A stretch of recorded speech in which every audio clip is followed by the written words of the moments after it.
Well, that was a great introduction and a great film. Thank you so much for inviting me again to the Global Summit here in 2020. I love it here in Delhi. I learn so much on my trips to India, which I have to confess have been many. I sometimes say I'm qualifying as an NRI.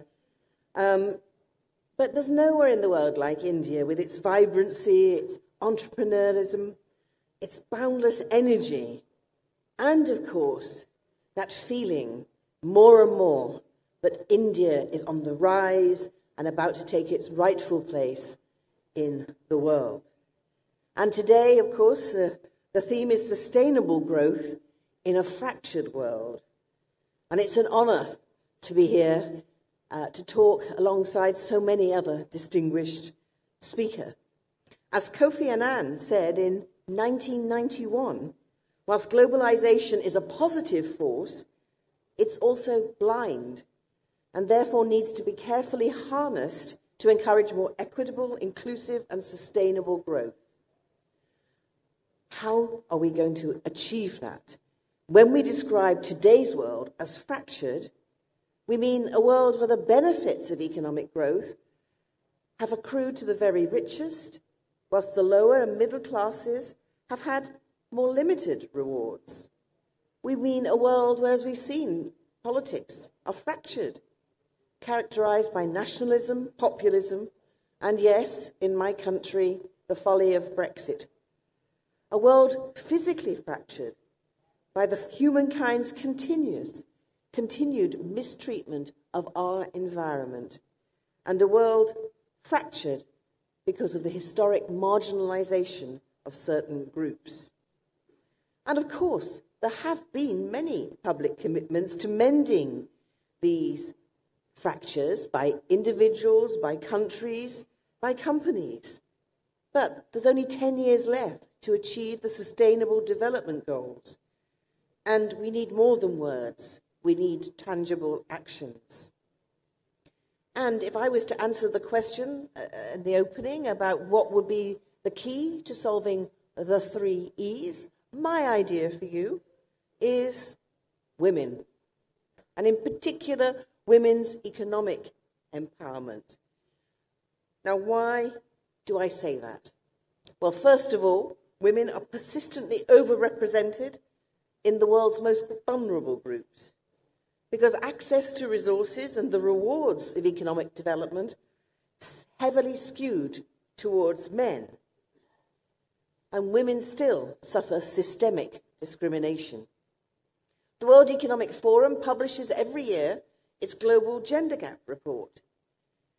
And this year, it estimated that to close the global gender gap between men and women in relation to economics, participation, and opportunity, it's going to take 257 years. Now, the shocking thing about that is 55 years more than when I spoke at the Economic Times Forum in 2018. So on that criteria, and only that one, we've gone backwards, not forwards. And when I think of my 3-year-old granddaughter, the idea that she will not see economic equality in her lifetime, and possibly not even in the lifetime of her granddaughter, it's frankly unacceptable. And as you may know, it is a problem here in India. India has one of the lowest rates of female labor force participation in the world, the lowest in South Asia apart from Pakistan, and according to the International Labour Organization, less than a quarter of Indian women aged 15 years or older are participating in the labor force, less than a quarter. And yet, the educational attainment of Indian women is on the rise. 53% of all undergraduate degrees are awarded to women students. But it doesn't translate into employment gains. In India, 65% of women graduates are out of work. In Bangladesh, a much poorer country, this figure is 41%. And in Indonesia, only 25%. So what does that mean for India? It means that a precious opportunity is being overlooked and underutilized. That opportunity is the boundless potential of Indian women as business owners, as job creators, and as leaders in their communities. Because, it's not the women who are the problem. I am an eternal optimist, and I believe in the power and the potential of women. The ability, their energy, their promise is there. And there are so many women, industry leaders, influencers, and change makers who are laying the groundwork for other women to follow. And many of those, I'm sure, are in this room. In fact, I know they're in this room. I met some already. But as the UN Secretary General, Antonio Guterres, has said, it's really time to stop trying to change women and start changing the systems that prevent them from achieving their potential. Now, some of you will know I'm a lawyer by trade, and the value that has guided my life and career in human rights law is the belief that everyone has the right to participate equally in society and in communities. But of course, I'm particularly passionate about gender equality because I know from first hand how important it is for women to be financially independent. I grew up in working class Liverpool in the north of England, where no one could possibly have imagined that a girl like me would end up living in 10 Downing Street. And when my father left my mother and my sister and I, when I was just 8 years old, my mum had to somehow find a way of supporting the family. And that's when I learned the lesson that when a woman is able to make and control her own money, then she has the power over her life, the power to make decisions about her life and the life of her children. And I saw it again and again when I was in Downing Street and lucky enough to travel the world. I met countless women here in India and across the world who were striving to find that financial independence for themselves and their families, setting up businesses to create a better life. And yet they faced huge legal and cultural barriers, but they were not taking no for an answer. And this really inspired me. And I wanted to do something because I realized with the right tools and the right support, women can go on to achieve amazing things, not just for themselves, but for their families and their communities too. And that's why in 2008, I established the Cherie Blair Foundation for Women, whose aim is to support women entrepreneurs in low and middle-income countries. And since then, we have supported over 160,000 women in over 100 countries. An important part of our work is here in India. And these women are strong and resilient and creative. They don't need our pity. What they need is our support to enable them to shape their future. Women like Kiran, who took part in our We Can India campaign, which was held jointly with the US Embassy here. Kiran is the founder of Loafer Jama, which is a lifestyle brand selling fashionable and comfortable clothes and accessories. And our program helped her make that a financially viable business, to open her own studio, and now she has a very successful online store. I know, because I purchased something myself from it for my grandchildren just yesterday. Or what about Akana, who runs a senior care company called Samvedna? She was part of our Mentoring in Women in Business program, and she was matched across the world with a mentor from the UK who supported her to develop her plan to make her business a successful one. She launched the business in 2013, and since then she's had many professionals, clinical psychologists, nurses, carers, and has established a successful home care program here in Delhi, as well as 2 day centres for the elderly. Or in Maharashtra, Dhanashree, who is part of our Driving Women's Business Growth project with the Mandeshi Foundation. She lives in a completely different world from the world of Delhi, out in rural India. But she's a proud owner of a grocery and a milk shop. And she was a recipient of many many small loans. But the business training program that we put together enabled us to use those loans to such a good effect that she was able to expand her business, her grocery and milk shop business, and to find the funds to keep her 16-year-old daughter in school, because her ambition is for her daughter to become a doctor. And all this was done even though 3 years previously she'd lost her left hand in an accident in the shop. Women can achieve amazing things if they are allowed to fulfill their dreams. And these women aren't just entrepreneurs, they're pioneers, they're role models, they're change makers. And they are part of a wider movement where women are driving change. And so this year, my foundation launched a 100,000 Women campaign. We're going to raise £10 million and we're going to reach 100,000 extra women by the end of 2022. And I'd love to see many of those women come here, from here in India. But we looked at some of the women we'd already helped and we asked them some questions. And in the run-up to International Women's Day, which of course is on Sunday, we published our research. And this research found that the women we work with expressed their biggest problem was lack of access to finance.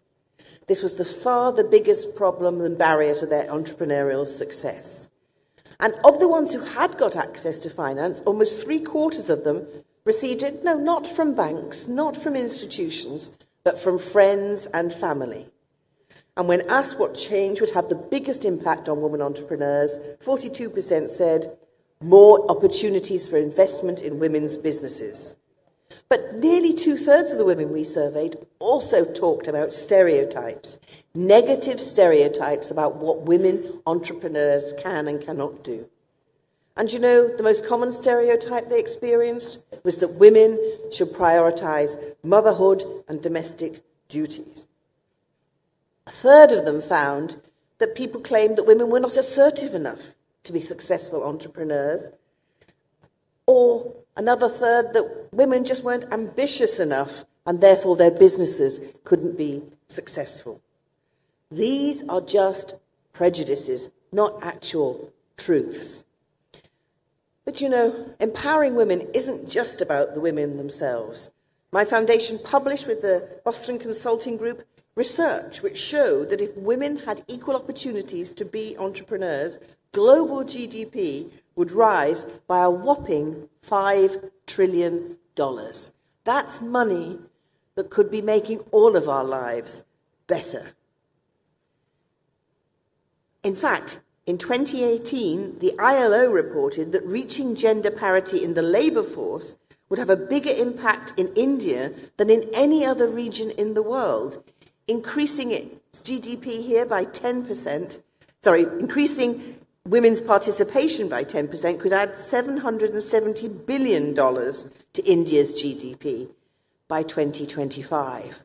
What could you do with that money made by that precious resource?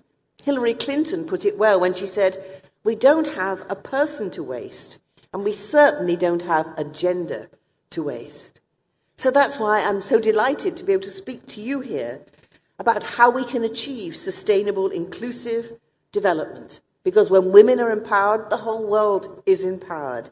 And so all of us are affected for the better. But what can you do in this room? What can you do to help this movement? Well, be the change that you want to see. If you're a CEO, and there are many in this room, be proactive about your recruitment in your board level and also at your executive level. Make tackling gender pay inequality a priority. Or if you're one of the many creative professionals in this room, harness your talents to improve the way women are depicted in the media so people don't come out with the ridiculous idea that women are not ambitious. Use your platform to change the way the decision makers think. And if you are a decision maker, if you are a lawmaker, then do more to remove the legal obstacles that still exist to make it harder for women entrepreneurs to succeed. If you're a financial institution, think of those statistics. Why are you not lending to these women so they have to find resources from their own families and friends? You can change the discriminatory practices that prevent women accessing capital. And if you're a woman, support each other. Madeleine Albright put it so right when she said, there's a special place in hell for women who don't help other women. Don't be one of those women. Encourage through supportive networks, through being a role model, through mentoring younger women. Support and celebrate one another. And as for the men in the room, this conversation is about you too. Don't just switch off. Don't think it's put in a box that says it's nothing to do with me. I say you are, part of the problem, but you must also be a very large part of the solution. So I'm sure that many of you coming here today do a lot to advance and support the women in your own lives, but extend that beyond your own families and your own social groups, and understand that unless we empower all the women in the world, whatever their background, we will not, any of us, men or women, achieve the sustainable development goals, and will none of us reap the benefits of the globalization that are still there if we engage with it in a non-blind way, but in a seeing way that ensures that the development is sustainable and open to all. I know there's an exciting future for India's women and for women the world over. So come join with us and let's make globalization work for all. Thank you.